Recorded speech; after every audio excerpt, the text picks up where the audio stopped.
আমি বেশ কিছুদিন যাবত একটা অ্যান্ড্রয়েড অ্যাপ নিয়ে কাজ করতেছিলাম। মূলত সেই অ্যান্ড্রয়েড অ্যাপসটা হচ্ছে যে এটা মূলত একটা ধর্মীয় অ্যান্ড্রয়েড অ্যাপ অ্যাকচুয়ালি।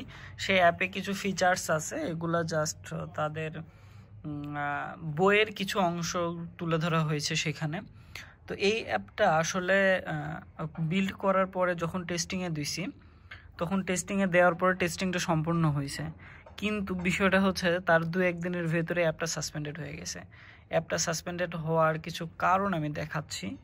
যে এখানে যদি আমি যাই, তাহলে অ্যাপের ভেতরে গেলে যে এই যে অ্যাপ যখন সাসপেন্ড হয় তখন তো কিছু কি বলে হ্যাঁ, ফিডব্যাক মেইল দেয়। আপনারা ফিডব্যাক মেইল আপনাদের মেইলে পাবেন, আবার হচ্ছে যাদের অ্যাপের অ্যাক্সেস আছে তারা পেয়ে যাবেন।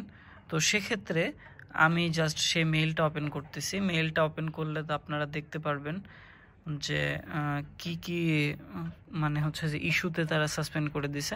প্রথমটা হচ্ছে যে কি issue, repeated app rejection issue. এই রিপিটেড অ্যাপ রিজেকশন ইস্যুর কারণে এটাকে ডিলিট করে দিছে। এখন এই রিপিটেড যে রিজেকশনটা, এই রিজেকশনটা কী কারণে হয়েছে আমি সেটা যদি এক্সপ্লেন করি, সেটা হচ্ছে মূলত এর আইকনের কিছু সমস্যা ছিল। সেই আইকনটা সাপোর্ট করে নেয়, আর একটা আইকন ছিল এটার ভেতরে যে আইকনটার রেজুলেশন একদমই বাজে। তো এই কারণে অ্যাপটা কিন্তু রিজেক্ট হয়ে যায় কয়েকবার। তারপরে আবার হচ্ছে যে ভেতরে কিছু কপিরাইট ইস্যু ছিল, যেমন ধরেন কোনো একটা বই থেকে হুবহুব কিছু জিনিস কপি করছে, সে কারণে অ্যাকাউন্টটা কিন্তু টার্মিনেট হয়ে গেছে।